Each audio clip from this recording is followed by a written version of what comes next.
자, 계속 볼게요. 점유의 종류와 관련해 가지고 시험에 나오는 부분은 자, 어떤 사람이 어떤 물건을 점유하고 있을 경우에 이 점유가 자주냐, 타주냐 이 부분이 잘 나오고요. 실제 대부분 판례가 상당히 많아요. 그래서 제가 몇 가지 예를 좀 설명해 드릴게요. 자, 여기 한번 보겠습니다. 여기 토지가 하나 있어요. 한 필지 토지가 있고요. 이 토지를 이 갑이 사실상 지배하고 있어요. 현재 사실상 지배를 하고 있다. 즉 점유하고 있다. 그렇다면 이 점유가 자주냐 타주냐 이게 문제가 되는데요. 이 갑이 이 토지의 주인입니다. 소유권자예요. 그렇다면 당연히 이 갑은 이 땅에 대해서 내가 주인이다. 즉 소유사가 있겠어요 없겠어요? 있을 거 아니에요. 결론적으로 소유권자의 이 점유는 자주점유가 되는 것이죠. 이 점유는 자주점유가 된다라고 보시면 되겠네요. 그 다음 여기 갑이 토지를 소유하고 있어요. 토지를 소유하고 있고요. 을과 만나서 매매계약을 체결을 했네요. 자, 이 사람은 매수한 사람이에요. 매수한 사람. 자, 매수했으니까 이 매수한 사람이 이 토지를 현재 사실상 지배를 하고 있죠. 사실상 지배를 하고 있습니다. 점유를 하고 있습니다.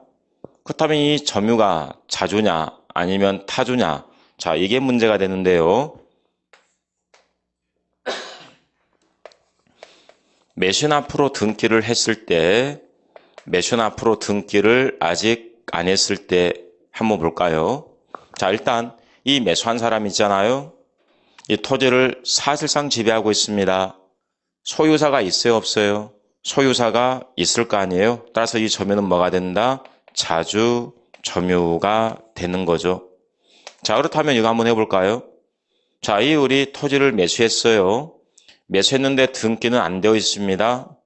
그럼 이 점유가 자주예요 타주예요? 자, 그 다음 이 매수한 사람 있잖아요. 토지를 매수했어요. 토지를 매수했는데 등기가 안 됐습니다. 여러분 속지 마세요. 등기 안 했다 이 말에 속으시면 안 되는 거예요. 이 사람은 어디까지나 매수한 사람이에요. 우리가 일반적으로 등기 안 했을지라도 소유사가 있어요 없어요? 있잖아요. 네, 그래서 등기를 안 했을지라도 이 점유는 뭐가 된다? 자주 점유가 된다라는 점 기억하셔야 됩니다. 결론적으로 이 매수인 점유는 특별한 사정이 없는 이상 무슨 점유가 된다? 자주 점유가 된다라는 것 꼭 기억하시면 되겠습니다. 설령 등기를 수반하지 않고 있을지라도 이 점유는 자주 점유가 된다라고 기억하시면 되겠네요. 아시겠죠? 네.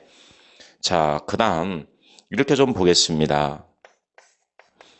이번에는 매수한 게 아니에요. 여기 토지가 있고요. 이 둘이 만나서 첫 번째 임대차 계약을 체결을 했네요. 이 사람은 임차인입니다. 자, 임차한 사람이, 빌린 사람이 이 토지를 현재 사실상 지배하고 있어요. 사실상 지배하고 있다, 즉 점유하고 있다 그 말이잖아요. 그렇다면 여러분 생각 한번 해볼까요? 임차인 소유사가 있어요 없어요? 없겠죠. 빌렸잖아요. 그래서 남의 물건 빌린 사람은 소유사가 없기 때문에 앞에 타주를 쓰면 되겠죠. 타주 점유가 되는 거죠. 그 다음 두 번째, 만약 이 둘이 만나서 전세계약을 체결했어요. 전세계약을 체결했고 이 사람은 전세권자가 되겠죠. 자, 전세권자가 이 토지를 현재 사실상 지배하고 있어요. 그렇다면 이 점유는 자주예요 타주예요? 마찬가지죠. 타주 점유가 되겠죠. 결론적으로 임대차 계약을 체결했다, 전세 계약을 체결했다, 이것은 남의 물건을 빌린 겁니다. 그 말은 타인이 주인임을 알고 있다는 거죠. 따라서 이 점유자에게는 소유사가 있어요 없어요? 없으니까 자주가 아니라 타주가 되겠죠. 타주기 때문에 20년 동안 점유를 해봤자 쇼취득할 수 있어요 없어요? 없는 겁니다. 일단 이 정도 좀 가볍게 이해를 해두시면 되겠네요. 자, 점유의 종류에 대해서 간단하게 좀 살펴봤고요. 그리고 올해 시험에 나왔던 부분을 간단하게 좀 설명해 드리겠습니다. 올해 시험에 점유의 승계 문제가 시험에 나왔었습니다. 점유의 승계.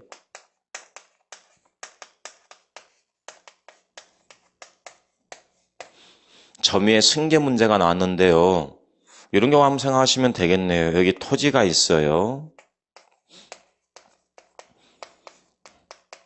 자, 갑이 이 토지를 점유하고 있습니다. 자, 실제 소유자는 따로 있습니다. 실제 소유권자는 따로 있고요. 이 갑이 남의 토지를 무단으로 점유했습니다. 점유할 수 있는 정당 권한이 없다는 사실을 알고 있어요. 이걸 우리는 악이다라는 표현을 쓰고 있습니다. 악의의 점유. 뿐만 아니라 이 악의 무단 점유자 보호 가치가 있어요? 없어요? 없겠죠.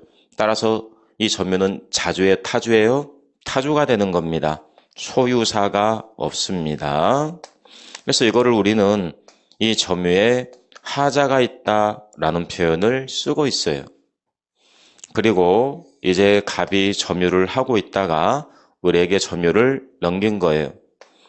갑이 10년을 점유했어요. 갑이 10년을 점유했고요. 그 다음에 을이 승계했습니다. 을이 계속 점유하고 있고요. 현재까지도 을이 점유하고 있습니다. 을이 점유한 기간이 10년이라고 한번 해볼까요? 자, 이때 이 을은 선택하면 되는 거예요. 자기만의 점유 10년을 주장할 수가 있어요. 뿐만 아니라 앞에 사람의 점유까지 아울러 주장할 수가 있다. 그 말은 자기의 점유 10년하고 갑의 점유 10년 이것을 합칠 수가 있다는 거 없다는 거예요. 합칠 수가 있다는 거죠. 이 합치는 거 있죠? 이거를 우리는 점유의 승계라고 합니다. 점유의 승계를 이 사람이 주장할 수가 있다는 거죠. 근데 주의해야 됩니다. 점유의 승계를 주장하게 되면 10년, 10년인가 총 몇 년 되는 거예요? 20년의 점유가 되는 건데요. 주의해야 될 것은 이 앞사람의 점유에 뭐가 있어요? 하자가 있잖아요. 하자까지도 뭐 하게 된다? 이어받게 된다. 어차피 지금 이 우리 갑의 점유를 함께 주장했으니까 하자까지도 이어받을 수밖에 없다는 것이죠. 그래서 올해 시험에 점유의 승계를 주장했을 경우에 하자까지도 승계하게 된다. 이 부분이 시험에 나왔던 거죠. 뭐 특별하게 큰 의미가 있는 것은 아닌데요. 올해 이 부분이 시험에 나왔다는 걸 말씀을 드립니다. 자, 그 다음에 이제 몇 가지 좀 생략하고요. 그 다음 뭘 설명해 드릴 거냐면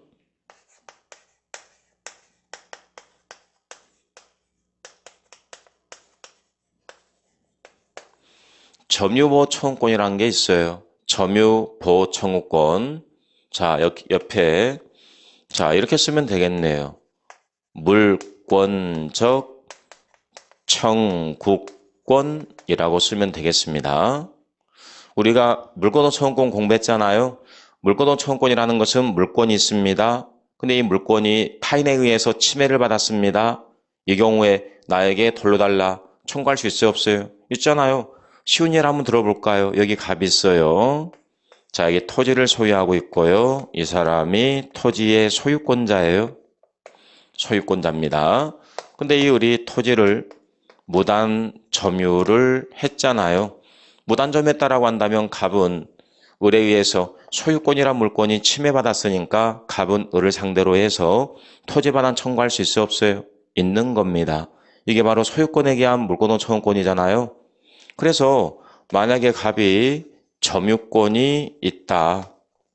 근데 이 을이 무단 점유하고 있다라고 한다면 을에 의해서 갑에 뭐가 침해된 거예요? 점유권이 침해된 거잖아요. 그래서 점유권에 기해서 반환 청구할 수 있어요? 없어요? 있어야 되겠죠? 우리는 점유권에 기한 물권호 청구권 이거를 점유권 부분에서 점유보호 청구권이다라고 용어를 써놨어요. 결론적으로 물권호 청구권의 일종이다라고 보시면 되겠네요. 이 부분 관련해 가지고 법에 204조에서부터 206조까지 규정이 되어 있는데요. 우리 시험에는 204조 부분이 시험에 잘 나오는데요. 이 부분 간단하게 한번 설명을 해 드릴게요.